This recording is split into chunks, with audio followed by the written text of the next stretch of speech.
Hi, good morning. Hi, good Sir, morning. pakilala ka sir. Anong pangalan? Yeah, I'm Andrew from My Tutor Philippines. And Yun. we are a SPED Center or Special Education. Dito ka sir, lapit ka rito para ayan. Para meron tayong branding na agad. So Ayan. My Tutor is a tech-enabled special education hub, and one of the initiatives is Second. It is a lifelong journaling app for parents with special need, parents or families with having children with special needs, and that gives them or enables them to have more support in terms of parental or parenting needs. So again, it's an app? It's an app. An app, okay. So, yung pag-access, you download it. Yes. You download it and then meron bayad, libre, or There's a subscription. subscription. Ayun. Can you tell us about that? How much? Currently, we haven't priced it. We haven't fixed the price yet. So we just have the ranges. It will not be much. As low as 120 pesos and as much as 150 pesos per month. Pamura. Okay. Yeah. So sabi mo kanina, is for special needs children, di ba? So ano yung mga advantage ito compared sa going physically to school na nag-conduct ng mga SPED learning? Oh, yeah, great. Mainly for special needs families. However, families that are having neurotypical kids can also avail this platform. Wherein you can put all the records of your kids, having all the history records of your children. In that way, you will no longer to have period on or like parang mahihirapan kapag kumuha ng record sa kabila, dadalhin mo sa kabila. Pero kung nandiyan na lahat, hindi ka na mahihirapan, then that the next school or the next professional will have to get on board, and a parent can give access to the professional and see all the records of the kids or the children. So parang ano lang to, pinaka-interface lang to, and then may Yes. tao pa rin behind it. Ganun ba? What? The parent has the full control of the information of their kids or their child. Okay, pero all the information na matututunan ng bata is nasa app. Nasa app siya.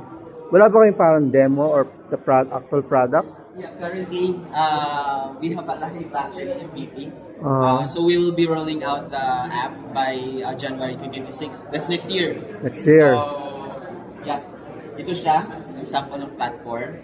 Ayun, yung second.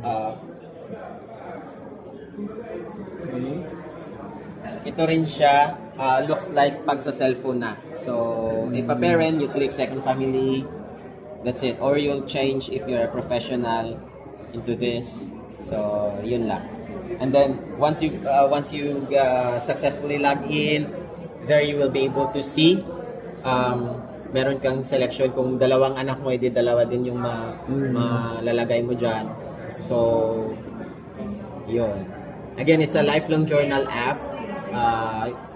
You can put in what happened today or saan kayo pumunta. At saka you do the records of routines as well. So routines ng saan kayo. Let's say for example, yung weekly routine nyo, pumunta kayo ng church. Yeah. You don't go to Agro? Yes, that's it. Okay. Yeah. So, yep. This is how the app works, and then the rest of the features are coming soon. Okay. Una ko to para meron ako information. Ayan. So, sino ka partner mo dito pag-develop niyan? So, the My Tutor is founded and created by Josh Henry, the second Senina, the founder and CEO of My Tutor himself, together with his wife, the specialist. Both of them actually are licensed specialists for special education, and his wife, which is Teacher Dinah, is an international certified specialist. So, And they're based in... Iloilo City. So wala sila dito ngayon? Wala. So, I came all the way from Iloilo. Iloilo ka rin galing. Okay. Galing ka rin Iloilo. Yes. Okay. Sige. Nice. So ano pinaka direction ng My Tutor? Ano yung balak niyo pang gawin? So, currently, the target is just to really help the parents in terms of, or let's say support the parents. I mean, in terms of parents. kompleto na ba yung app or tapos na ang pag-develop? Okay. Wala na bang kailangan baguhin, ayusin, or do you need more funding to improve it? Yeah, we are actually still